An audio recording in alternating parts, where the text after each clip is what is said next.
आज की कविता हमेशा की तरह।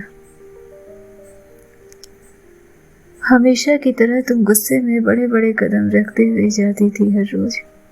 हर वाद विवाद के बाद तुम्हारे तेवर कुछ अलग होते थे।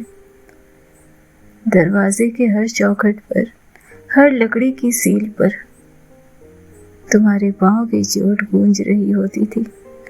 जैसे तुम कह रही हो, मैं नाराज हूँ, बहुत नाराज हूँ तुमसे, पर मैं लौटूंगी यहीं तुम्हारे ही पास हर बार।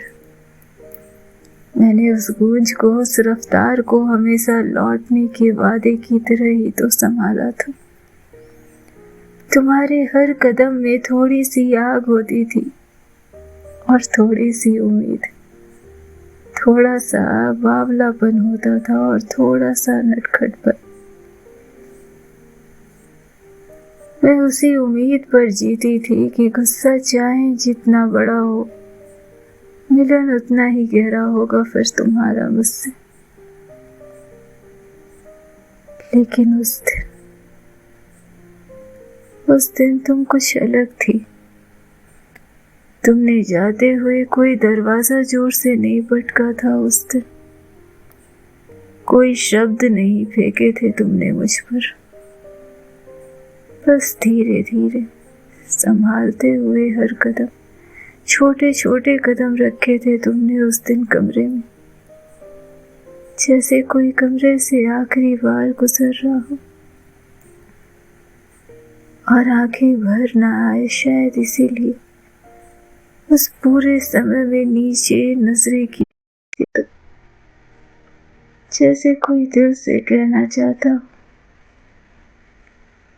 ये जगह अब मेरी नहीं रही। यकीन मानो, मैंने सुनी थी वो आहट, धीमी, टूटी, थकी हुई। वो आहट जो कानों से कम, दिल से ज्यादा सुना करती। मैं समझ गई थी उस पर तुम सब कुछ समेट चुकी हो, सब कुछ लौटा चुकी हो। अपना गुस्सा, अपना दर्द, अपनी मोहब्बत तक समेट चुकी थी तुम उस दिन। तुम्हारे छोटे छोटे कदमों की आवाज उस दिन मेरे सीने में हथौड़ी की तरह गिरी थी। बड़े कदमों में हमेशा लौट आने की गुंजाइश होती, छोटे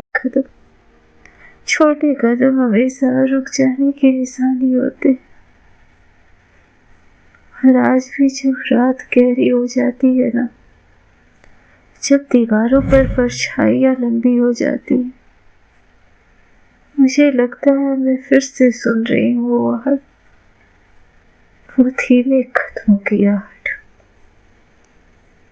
ना कोई गुस्सा, ना कोई वादा, बस एक चुप्पी जो दरवाजे से निकलते निकलते तुमने मेरे भीतर बंद कर दी थी। तुम गई थी उस दिन सब कुछ समेट कर, और मैं यहीं रह गई तुम्हारे उस आखिरी आहट में कैद होकर। किसी का जाना यकीनन किसी के जीवन से सब कुछ ले जाता है। उस दिन तुम सब कुछ ले गई थी मेरा, सब कुछ। तुम गई थी उस दिन।